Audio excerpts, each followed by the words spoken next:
بسم اللہ الرحمن الرحیم۔ حضرات السلام علیکم۔ شعبہ ابو طالب سے نکلنے کے بعد 8 مہینے 11 دن کا وقت گزرا تھا کہ حضرت صلی اللہ علیہ وآلہ وسلم کے چچا محسن اسلام حضرت ابو طالب علیہ السلام کا انتقال ہوا۔ اس وقت آپ کی عمر 86 برس کی تھی۔ جناب ابو طالب کے انتقال کے تیسرے روز جناب خدیجہ سلام اللہ علیہ کا بھی انتقال ہوا۔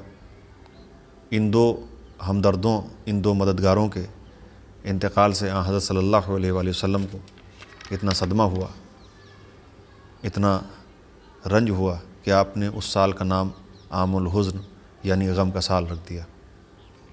جناب ابو طالب علیہ السلام اور جناب خدیجہ سلام اللہ علیہ کی قبریں مکے کے قبرستان حجون میں ایک پہاڑی پر واقع ہیں۔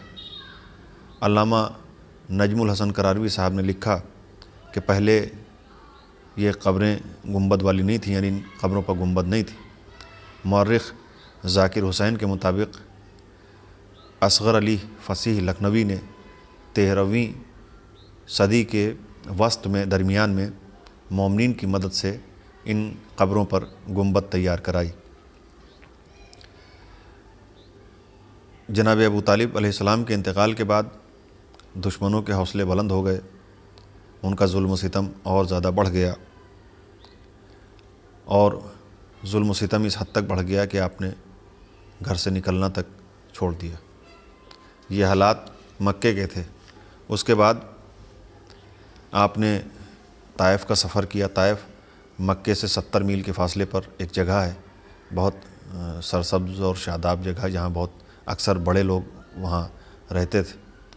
آپ طائف کی طرف چلے، راستے میں بنی بکر اور بنی قحطان میں آپ نے رکنے کی کوشش کی کہ وہاں ٹھہر جائیں، لیکن وہاں رکنے کی کوئی صورت نہیں بن پڑی، لہٰذا آپ نے سفر جاری رکھا اور مکے سے 70 میل دور طائف میں آپ پہنچے۔ اس سفر میں روایات کے مطابق زید بن حارثہ بھی آپ کے ہمراہ تھے۔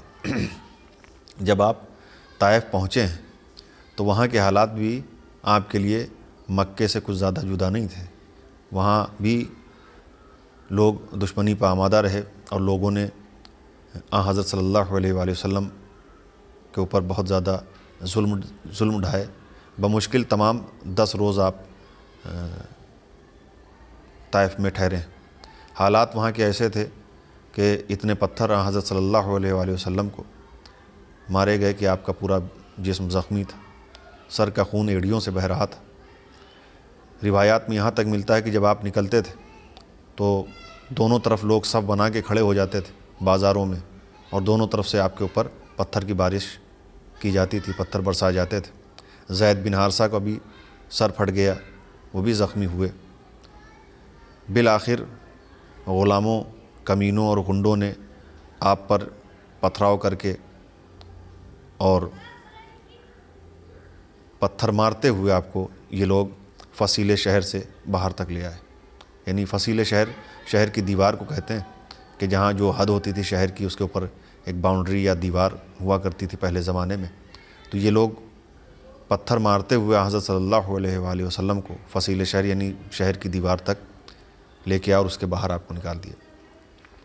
ان حالات میں آپ طائف سے واپس آئے، اور طائف کے سفر میں ہی ایک واقعہ ملتا ہے جس سے وقت کی تنگی کی وجہ سے بیان نہیں کیا جائے گا، بس ضمناً عرض کر دیا جائے کہ ایک اداس نام کا ایک غلام ملا، نصرانی غلام تھا، کرسچن تھا۔ اس نے حضرت صلی اللہ علیہ وآلہ وسلم سے کچھ سوال کیا، آپ نے جواب دیے، پورا ایک طویل واقعہ ہے۔ اس نے آپ کے ہاتھ پیر چومے، آپ کا بڑا احترام کیا۔ مکمل واقعہ پھر کبھی آپ کے سامنے عرض کیا جائے گا۔ بہرحال آپ طائف سے واپس چلے اور مکہ پہنچ کر مکے کے باہر آپ نے قیام کیا، آپ ٹھہر گئے۔ مکے کے اندر آپ تشریف نہیں لائے، پہلے زید بن حارثہ کو بھیجا اور زید بن حارثہ سے کہا کہ کسی حامی کو تلاش کرو کہ جو حمایت کا وعدہ کرے تو میں اندر داخل ہوں، شہر میں آؤں، کیونکہ خطرہ بہت زیادہ بڑھ چکا تھا۔ لہٰذا زید بن حارثہ مکے میں تشریف لائے، آپ مکے میں داخل ہوئے، اور زید بن حارثہ نے حامی تلاش کیا تو مطعم بن عدی نے حمایت کا وعدہ کیا۔ اس طرح حضرت صلی اللہ علیہ وآلہ وسلم مکے میں داخل ہوئے۔ اس طرح سفر طائف تمام ہوا۔ مطعم بن عدی کا نام یاد رکھیے گا، ایک بہت اہم واقعے میں ایک بار پھر مطعم بن عدی کا ذکر آئے گا اور بہت اہم جگہ پر آئے گا، وہ اس وقت پر بیان کیا جائے گا انشاءاللہ۔ اس طرح حضرت صلی اللہ علیہ وآلہ وسلم کا مکے سے طائف کا سفر تمام ہوا۔ آج کے لیے اتنا، باقی انشاءاللہ اگلے ویڈیو میں۔ السلام علیکم، خدا حافظ۔